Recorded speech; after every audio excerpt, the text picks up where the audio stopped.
And we will move on to the Office of Emergency Management with Andrew Nuttbaum. Good morning, Madam Chair, Madam Vice Chair, Honorable Commissioners. Andrew Nuttbaum, Director of Pikes Peak Office of Emergency Management. Want to just review quickly our goals, strategic plan goals for PPR OEM. These are actually going to be updated. Several of these goals we've hit, including ensuring an effective program integration, as we're now in multiple years of our IGA, so very proud of that. But we continue to maximize our public outreach effectiveness, improve our operational coordination center capabilities, and integrated preparedness planning and revisions to plans and evaluation. I've mentioned this to you all before. Emergency management is a continual process of improvement, and so we work on improving our plans, our capabilities, our operations all of the time. So today have two budget requests that we're putting in. These are both related to the El Paso County Hazmat team. The first one is $25,000 for personal protective equipment.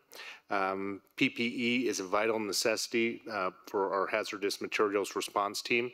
The El Paso County Hazardous Materials Response Team is the DARA for the county and hazardous materials response.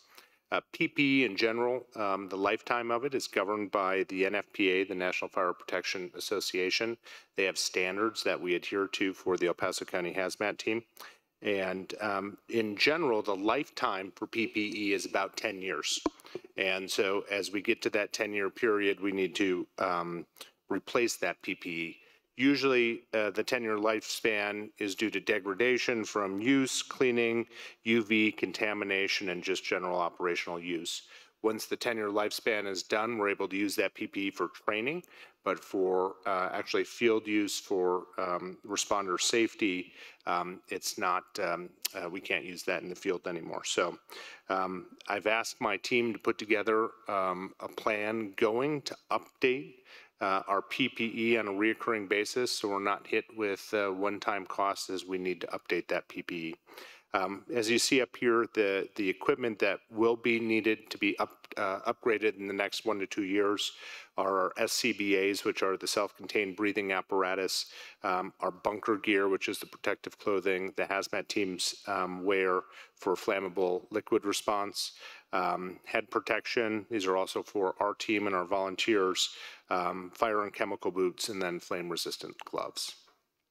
So I'll move on quickly to the next request. This is a request for $150,000 for vehicle upgrades.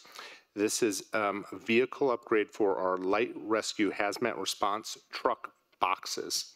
So what we're looking at here is currently our lightweight trucks, which are F-250s or 3/4 ton trucks, do not meet the operational requirements for our hazard specialists. We have what is called the Hammer, which is our heavy response rig. That's about 20 years old, and the replacement cost of that is $750,000. So what we're looking at here is going to a system where we have a medium response rig that's more agile. We've been working with Fleet to purchase chassis, so they would be 550 chassis, so they're significantly bigger.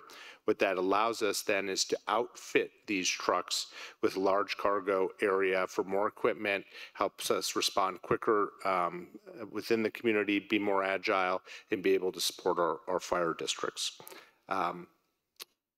Those are the asks here. We feel that this will be a better response for the community to have these medium response rigs instead of having our 250 rigs and then the heavy response rig that at some point would need to be replaced. The other piece to this too is if the chassis on the 550 were to reach their lifetime, we could pull these boxes off and reuse them on additional chassis. So with that, this would... if you'll give us just one moment, yes. Commissioner Vanderwerf has a question. Please. Yes, thank you very much. A very quick question. The 150 for vehicle upgrades, how many trucks? So yeah, that's 2 trucks. It's $75,000 per vehicle for the boxes and the upgrades. That does not include, so we've already secured as part of our regular maintenance, upgrading the chassis through Fleet. So this would just be to outfit the boxes. Thank you. Yep. And then a quick review of our operational budget. This is to our hazmat budget, which is in the PPR OEM budget, but would increase it by $150,000, and that's a one-time cost of, $175,000. It would be the one-time cost of $150,000 for the vehicle upgrade, and that is $75,000 per vehicle for the additional cargo box and storage that would be outfitted. And with that, any questions? I've also brought with me Jim Rubitsky, who's one of our hazmat specialists. Hazmat's very specific and technical in its nature, so if you have operational specific questions, I may ask Jim to come up and join us. Vice Chair Bremer. Thank you.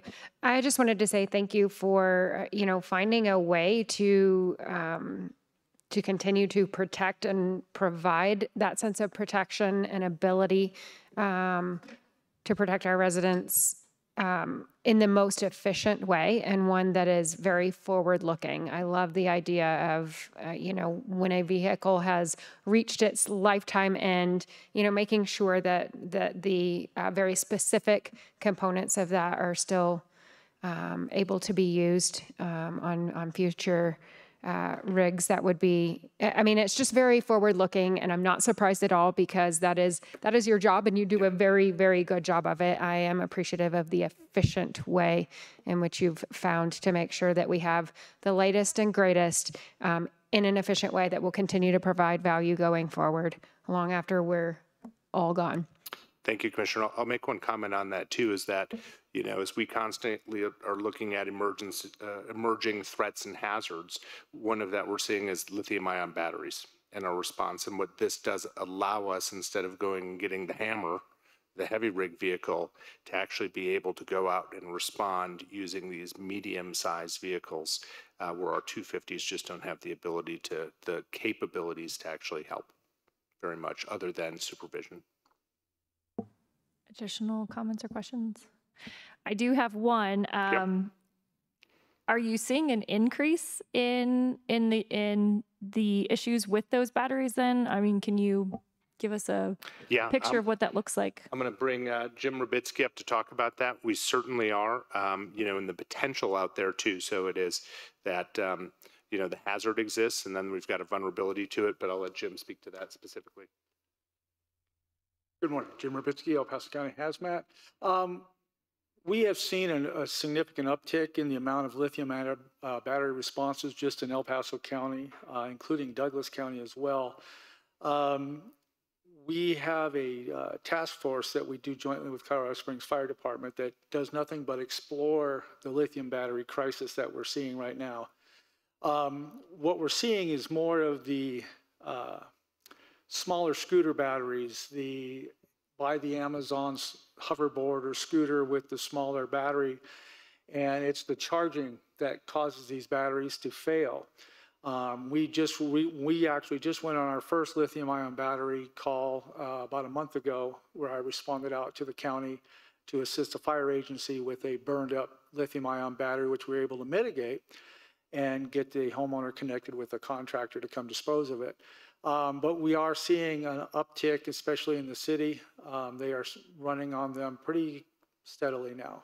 So one of our goals was to assist us in these new vehicles, is to outfit them with the lithium-ion response kits, which is specific drums, specific solutions that will neutralize the battery, keep it safe, and hopefully prevent the reignition and thermal runaway that we tend to see in them.